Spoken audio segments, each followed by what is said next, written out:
In the news this week, MSPs vote to allow 16-year-olds to choose their own legal sex. A pro-lifer is arrested in Birmingham for praying silently near an abortion clinic. And the University of Brighton tells staff to avoid the word Christmas. Hello. The Scottish Parliament has passed a bill which would make it much easier for people to change legal sex, including for the first time 16 and 17-year-olds.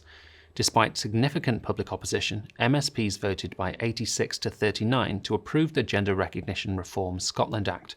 The new law will remove the need for a medical diagnosis of gender dysphoria and will allow children to apply to change legal sex from their 16th birthday. The waiting time for adults will also be reduced from 2 years to just 3 months.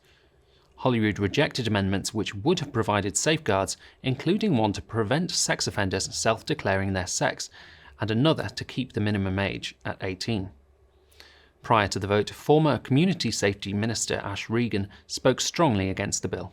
It boils down to this. Do you think women will be more or less safe as a result of this law? And if you have any doubt at all that it will make women and girls less safe, then you cannot vote for it.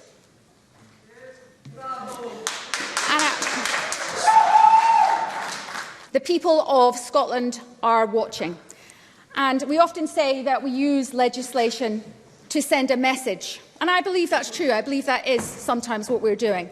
But I'm very, very sad to say that the message today that's been sent out to women and girls in Scotland is that you don't matter.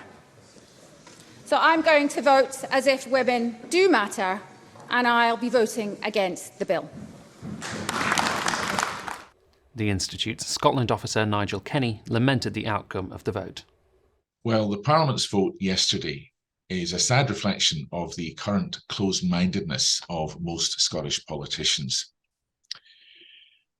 Despite the fact that most Scots have said they don't want this, two-thirds, despite all the concerns that have been raised by women's rights groups, the Equality and Human Rights Commission, and even the United Nations, the majority of MSPs chose to ignore women's and teenage girls' safety and ploughed on regardless with what former Labour leader Joanne Lamont has rightly described as one of the most dangerous and misguided bills in Holyrood's history.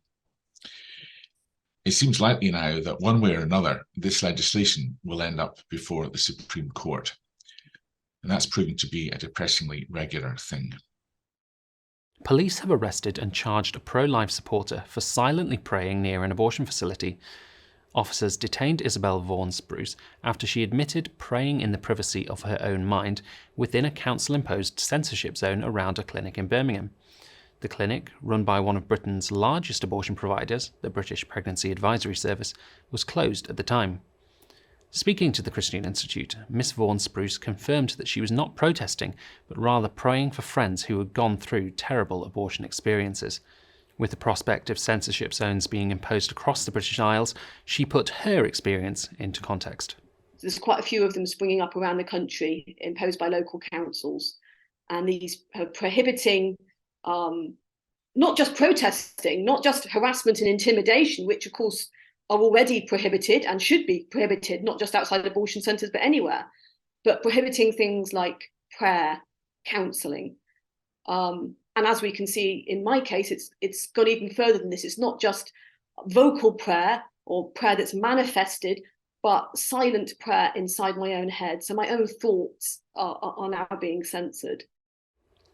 Staff at the University of Brighton have been told not to use the word Christmas for fear of offending people of faith or no faith. Guidance claiming to promote a diverse academic community suggests using Christian-centric language should be avoided and recommends the phrase Christmas closure period be dropped in favour of winter closure period. Our Deputy Director for Public Affairs, Simon Calvert, called the guidance balmy. Well, these sorts of balmy suggestions come up every year, don't they? And thankfully, most people are far too sensible to take them seriously. It's interesting that the university has tried to distance itself from this guidance, and it's saying that nobody's banned from saying Merry Christmas, and that's good, and that's absolutely true, because if staff and students and anybody else at Brighton University wants to wish somebody else a Merry Christmas, they are perfectly free to do so. A baby born with a failing heart is now a healthy 2-year-old after a world-first operation using ethical stem cells from donated placentas. Finley was born with the main arteries in his heart in the wrong positions. After surgery failed to correct this, he relied on drugs for weeks before being injected with stem cells from a placenta bank. The cells, which do not require embryos to be destroyed, can grow into tissue which will not be rejected by Finley's body. While he was an MP, David Burrows tabled a bill in 2008 to promote research into treatments using ethical stem cells from umbilical cord blood, but the legislation was not given parliamentary time to progress. Speaking to the Institute, Mr. Burrows welcomed Finley's story and called for further research into the use of these ethical stem cells. Surely more attention, more investment should go into helping to, develop this wonderful opportunity and it's based on such good ethics, and indeed we see good scientific outcomes when it leads to the life of little Finley. So it's wonderful. It's a great good news story at Christmas, but it also has such great potential. I mean, that there's lots of other areas of therapy and treatment that people hope for stem cells, not least in cord blood, and maybe this will give a shot in the arm for further investment and research in what we all believe is an ethically sound approach. And finally, the Bible Society has reported a surge in demand for the Bible in Ukraine following the Russian invasion. In the first 9 months of this year, Ukrainian Bible Society staff and volunteers distributed 359,000 Bibles, more than double the previous year. Andriy and Yana, who fled the horrors of war in Mariupol with their 2 children, testified how they came to faith through reading the scriptures. Yana said, "As you read, the wound in your soul becomes smaller." The Ukrainian Bible Society's Anatoly Rachinets commented, "I think the Bible is a point of hope to people who are living through the war." Well, that's all for this week. Happy Christmas and a peaceful new year from everyone at the CI. Join us on the 30th as we take a look back at 2022. Until then, goodbye.